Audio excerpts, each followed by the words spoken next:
appointed by a deputy. He writes a report. I had the greatest electoral victory, one of them in the history of our country. Tremendous success, tens of millions of voters, and now somebody's going to write a report who never got a vote. So we'll see what the report says. Let's see if it's fair. I have no idea when it's going to be released. Will you let others see it? Have you reversed your policy in Syria? No, we're in Syria. We're leaving 200 people there and 200 people in another place in Syria, closer to Israel, for a period of time. I brought this out for you because this is a map of everything in the red. This was on election night. ISIS on election day, my election day, and this is ISIS now. So that's the way it goes. The public have a right to see the Mueller report? I don't mind. I mean, frankly, I told the House, if you want, let them see it. Again, I say, a deputy, because of the fact that the Attorney General didn't have the courage to do it himself, a deputy that's appointed appoints another man to write a report. I just won an election with 63 million votes or so, 63 million. I had 206 to 223 in the Electoral College, 306 to 223. And I'm saying to myself, wait a minute, I just won one of the greatest elections of all time in the history of this country, and even you will admit that. And now I have somebody writing a report that never got a vote. It's called the Mueller report. So explain that, because my voters don't get it, and I don't get it. Now, at the same time, let it come out, let people see it. That's up to the Attorney General. We have a very good Attorney General. He's a very highly respected man, and we'll see what happens. But it's sort of interesting that a man out of the blue just writes a report. I got 306 electoral votes against 223. That's a tremendous victory. I got 63 million more. I got 63 million votes. And now somebody just writes a report. I think it's ridiculous, but I want to see the report. And you know who want to see it? The tens of millions of people that love the fact that we have the greatest economy we've ever had. I'm going to Ohio right now. They were going to close the plant. It's where they make the tanks. It was going to be closed, and I stopped them from closing it. And now it's thriving and doing great. And the people of Ohio, they like Trump because I've done a great job in Ohio. And I've done a great job all over the country. That's what the people want to hear. What do you want to hear?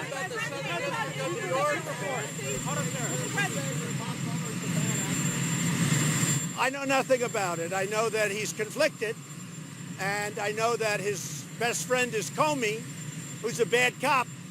And I know that there are other things, obviously. You know, I had a business transaction with him that I've reported many times that you people don't talk about. But I had a nasty business transaction with him and other things. I know that he put 13 highly conflicted and, you know, very angry, I call them angry Democrats in.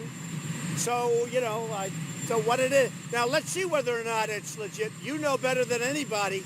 There's no collusion. There was no collusion. There was no obstruction. There was no nothing.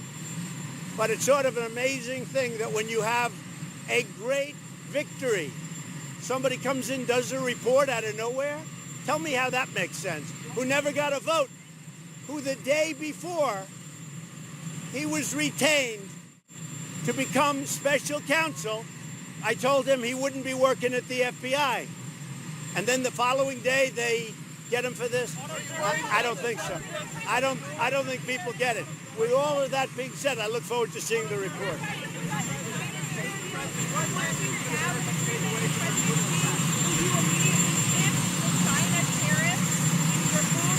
No, we're not talking about removing them. We're talking about leaving them and for a substantial period of time, because we have to make sure that if we do the deal with China, that China lives by the deal, because they've had a lot of problems living by certain deals, and we have to make sure. Now, no president has ever done what I've done with China.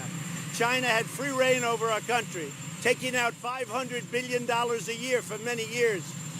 We actually rebuilt China in the truest sense of the word. We rebuilt China. But we're getting along with China very well. President Xi is a friend of mine. The deal is coming along nicely. We have our top representatives going there this weekend to further the deal. But no, we're taking in billions and billions of dollars right now in tariff money, and for a period of time that will stay.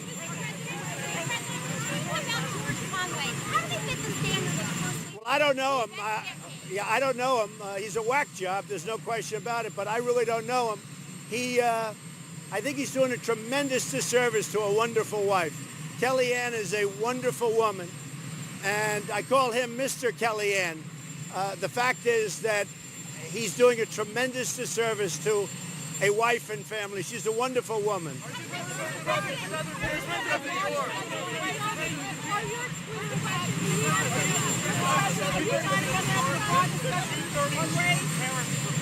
are the recommendations? Well, are you talking about the one that you just found out about having to do with cars? No recommendation. It's up for review. And the European Union's been very tough in the United States for many years, but nobody talked about it.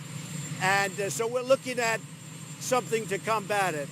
Not only do they charge our companies, you look, it was $1.6 billion to Google, just happened yesterday, and a lot of other things, a lot of litigation. But I say the European Union has been as tough on the United States as China, just not as much money involved. We'll see what happens. We'll see whether or not they negotiate a deal. If they negotiate a deal, a fair deal, that's a different story.